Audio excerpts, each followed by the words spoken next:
Bon, Madame Trouffignac, c'est pas parce que c'est la première séance que je peux pas être direct. Il faut que vous fassiez les exercices. Parce que c'est pas compliqué aujourd'hui. Aujourd'hui, c'est pas compliqué. Mais si vous faites pas les exercices, ça va devenir compliqué. Si vous faites pas les exercices, ça va revenir. Si ça revient, là, ça devient compliqué. Et si ça devient compliqué, vous allez avoir des grosses blessures. Et les grosses blessures, c'est compliqué. Si vous faites pas les exercices, ça va être compliqué, ça va revenir. D'abord, au niveau de la communication, il existe des méthodes bien plus efficaces pour rendre le patient indépendant et efficace pour gérer sa propre douleur que de dire que quelque chose de grave va arriver s'il ne fait pas ce qu'on lui dit. Et en plus, ici, on peut réveiller la peur du patient, le catastrophisme, augmenter son anxiété par anticipation de trucs qui pourraient arriver alors qu'on n'en est pas vraiment sûr. Bon, vous savez, je vais être très clair. Je vais être très clair. Dans la mesure où il n'y a pas de lésion anatomique, il n'y a pas de problème discal, il n'y a rien à l'IRM, il n'y a rien à l'échographie, je pense que la conclusion est claire. Même si ce n'est pas agréable à entendre, je pense que la douleur est dans votre tête. Dans votre tête. Même s'il est parfaitement exact de dire que la douleur se passe dans la tête, dans le cerveau, eh bien il est parfaitement contre-productif de dire à un patient que la douleur est dans sa tête, parce que je n'ai jamais rencontré un patient qui n'a pas compris autre chose, c'est-à-dire qui n'a pas compris qu'il imaginait sa douleur, qu'il inventait sa douleur. Or, chaque douleur mérite de l'attention et chaque douleur ressentie est réelle. Et quel âge vous avez? Hein? Et vous avez mal où? Hein? Oh là là. Bon bah là, vous savez, si,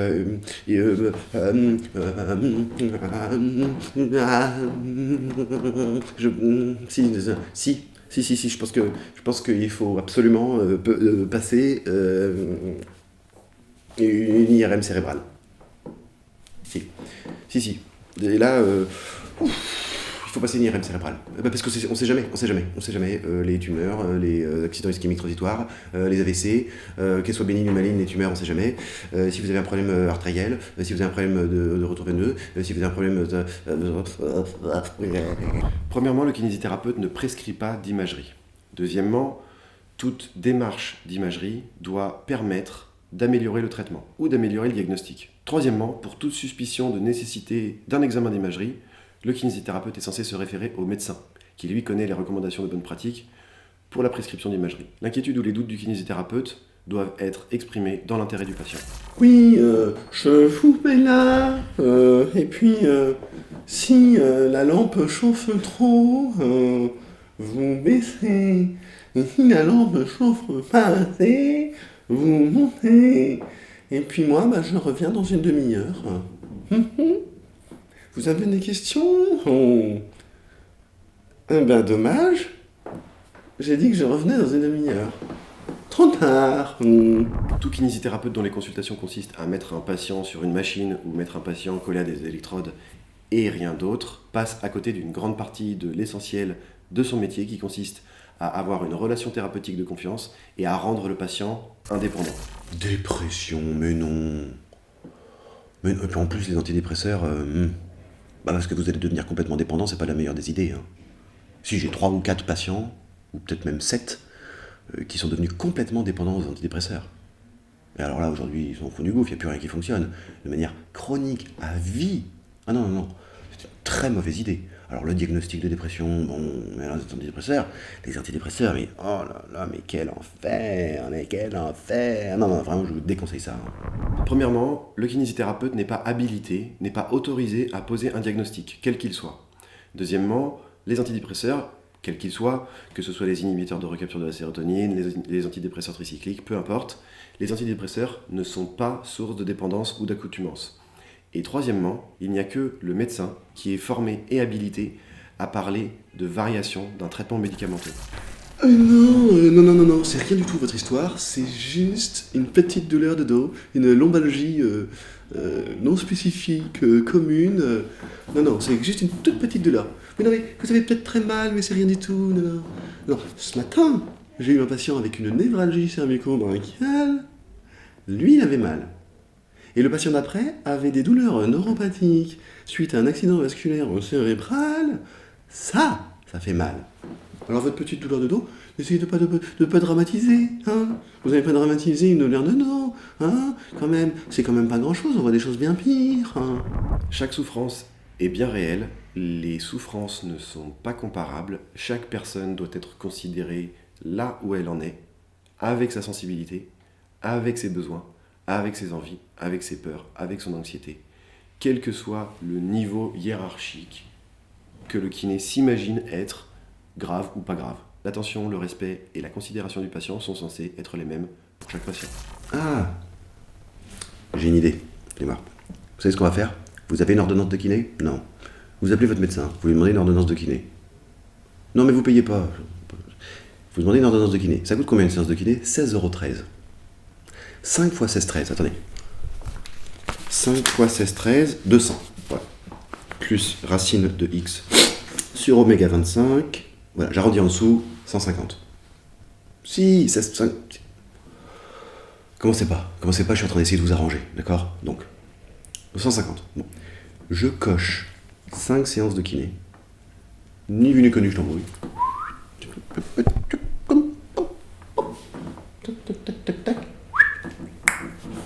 Ah si, 150. Et hop, on fait une télétransmission, comme ça c'est la sécu qui rembourse vos séances d'ostéo. Elle est pas belle la salade? Oh si, elle est belle la salade. Oh si. Un kinésithérapeute ostéopathe, un médecin ostéopathe, un infirmier ostéopathe, peu importe, ne peut pas demander un remboursement d'une séance d'ostéopathie par la sécurité sociale. L'ostéopathie n'est pas remboursée par la sécurité sociale. Alors déshabillez-vous. Oh bah, non, mais vous êtes au courant que vous souffrez d'obésité. Oh si, vous souffrez d'obésité. Vous souffrez d'un handicap de obésité. Un handicap de obésité. Si, c'est sûr. Et puis c'est la cause de tous vos problèmes. Hein. Il n'y a personne qui veut vous le dire, mais moi je vous le dis. Hein. Il faudra perdre du poids. Un petit régime, c'est pas grand-chose. Hein. Un petit régime. C'est quoi 40 kilos dans une vie? Pour gagner 50 ans d'espérance de vie. Ah bah si. Maladie cardiovasculaire, problème de genoux, retour de l'être aimé, tout ça. Si, c'est l'obésité le problème. Ah bah vous ne voulez pas écouter, vous ne voulez pas entendre que vous êtes obèse, mais moi je vous le dis. Si, je vous le dis, moi. Bon, bah, c'est pas grand chose, hein, un petit régime, Si, parce qu'après vous allez avoir de l'arthrose partout. Et vous allez avoir de l'arthrose, et l'arthrose ça fait mal. Et l'arthrose ça fait mal, et après c'est dramatique, parce que c'est la descente aux enfers. Ah bah si, c'est la descente aux enfers, c'est le cercle vicieux. Vous allez avoir de l'arthrose partout, vous allez être obligé d'avoir de l'arthrose, enfin vous êtes obligé d'avoir des prothèses, en fait, vous allez être obligé d'avoir des prothèses de genoux, des prothèses de cheville, des prothèses de nez, des prothèses des yeux, enfin des prothèses de partout. Donc si vous souffrez d'un handicap de obésité, il va falloir absolument perdre du poids, parce que c'est la cause de tous vos problèmes. Premièrement, l'obésité est évidemment une source de souffrance et un facteur de risque de beaucoup de pathologies, comme l'hypertension artérielle l'est, comme le diabète, comme l'inactivité. Mais l'obésité est tellement multifactorielle et tellement source de souffrance à tous les niveaux, que ce soit biologique, psychologique ou social, que ça mérite des consultations extrêmement bienveillantes pour comprendre comment le patient en est arrivé là. Et surtout, s'il veut, qu'on l'aide. Et deuxièmement, l'arthrose ne fait pas nécessairement mal.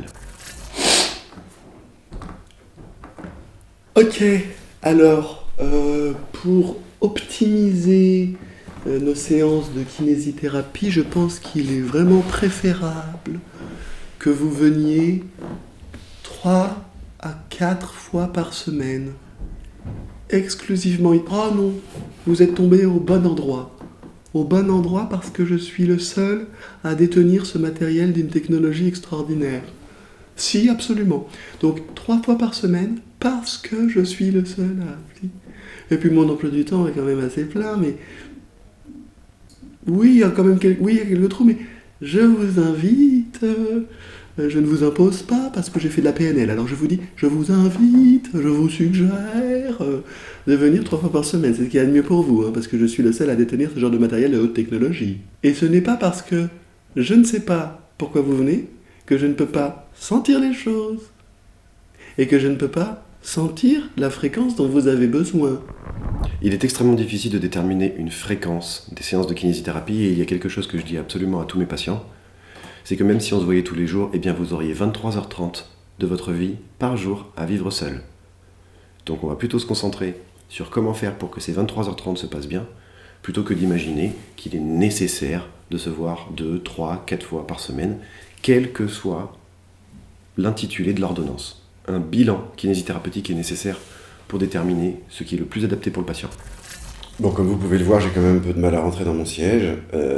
C'est à cause du volume musculaire. Et vu le volume musculaire, je crois qu'il n'y a pas besoin de préciser que je suis kinésithérapeute du sport. En tant que kinésithérapeute du sport, oui, je suis spécialiste. Ah bah c'est ma spécialité, il y a des diplômes au mur. D'accord?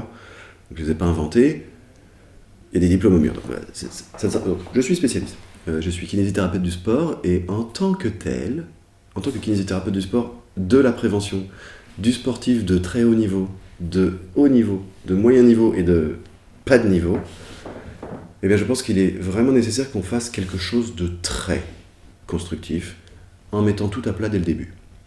Alors je vous invite, parce que moi aussi j'ai fait de la PNL, je vous invite à consulter mon ami enfin c'est pas mon ami, c'est mon collègue homéopathe sur ma gauche, mon collègue naturopathe sur ma droite, et puis moi je suis kinésithérapeute du sport, de la prévention et de la prévention de la blessure du sportif de très haut niveau, de moyen niveau, de bas niveau et de pas de niveau.